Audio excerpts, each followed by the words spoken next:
What's up guys, welcome back for another Yu-Gi-Oh! Pro Duel video. Next match, Cross-Banlist Cup. Last group, this group, the four decks here in this group were the four previous winners of the Cross-Banlist Cup series. The first winner back in 2015 is paired up against the winner from 2016 being Clownblade. Like those two names, huge names from this game's history. First one here is Shaddoll's back then, the same list. This is by the way the same list. I think it was fine, definitely a very solid list with the artifact engine at full force, while without side right, but triple sanctum, triple ignition, most importantly, triple moral tech and the one of beagle tech. Denko dolls by the way, so with double Denko Sekka here in the main deck, right?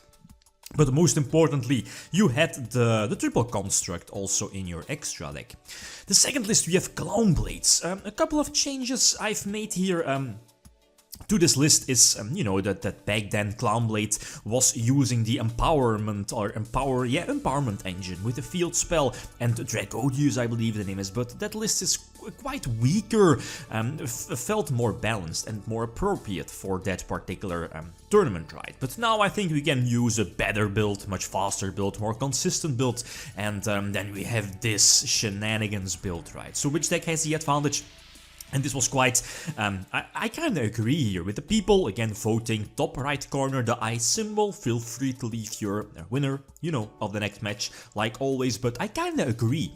Before this matchup I was like, well, going first is definitely very important, same for Clownblade, same for Shaddoll's, kinda strange, right? Shaddoll's going first, but I get it with Winna, and especially against this deck, against Clownblades, I mean, Clownblades have so many difficulties getting over a first turn Winna, especially if that Winna is backed up with, let's say, Artifact Sanctum. Anyway, first tool, I go first, so that's always very solid. You know how it went right with Clownblade back in 2015. A volleyball chain, setting up your graveyard with a couple of options like Trick Clown, Damage Juggler, just to name a few cards. And, well, the thing is that as a couple of people asked, like a couple of weeks ago when announcing these new decks, is that there was a small period in the OCG where both Shockmaster and Cyber Dragon Infinity were legal, at least in the same deck, and access to, at least access for Clownblade, and Cyber Dragon Infinity with Ptolemaios. That's the biggest boss of this deck.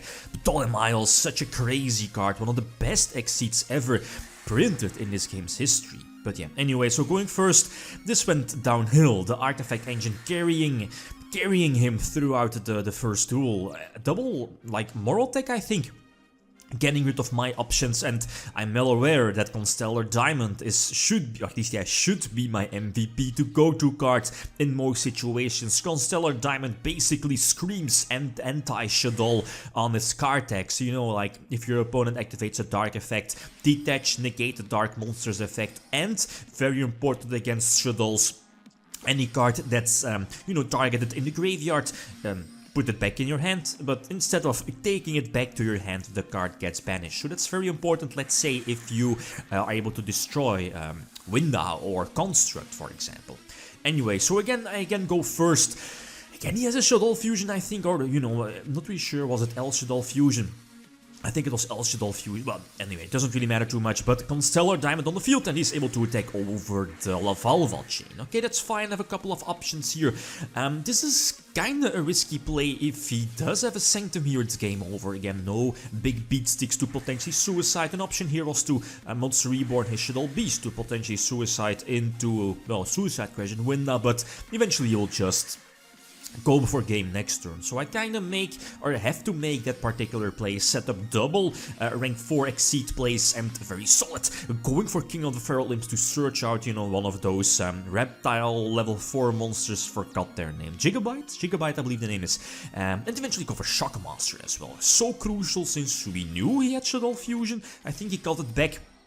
Not really sure about that, but there's always the option like Raigeki, El Shaddoll Fusion, another Shaddoll Fusion, so Shockmaster calling spell should be priority number 2, next to Constellar Diamonds, right? But this went well in my favor.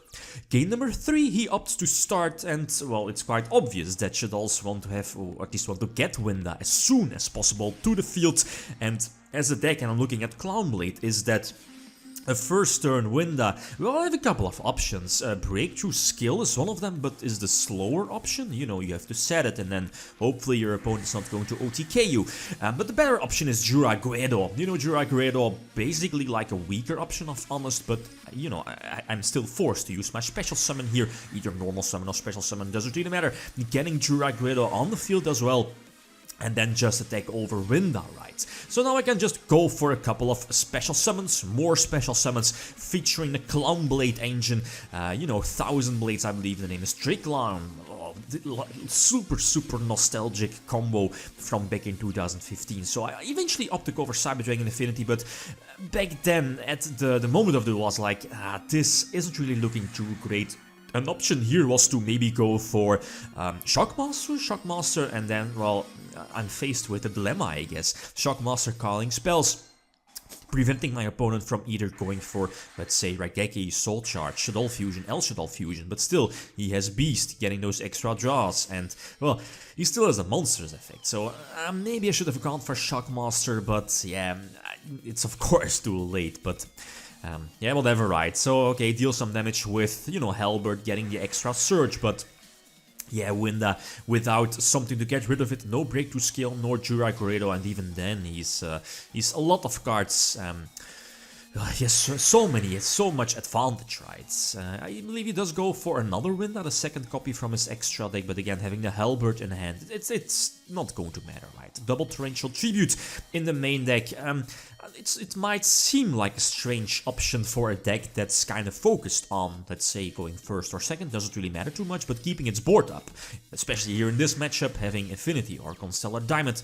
Torrential might be a bit strange, but it's like a super board wipe, clean, well, equalize the playing field, I guess, and opening up a very strong Exceed play in the form of your Tolle Miles, right?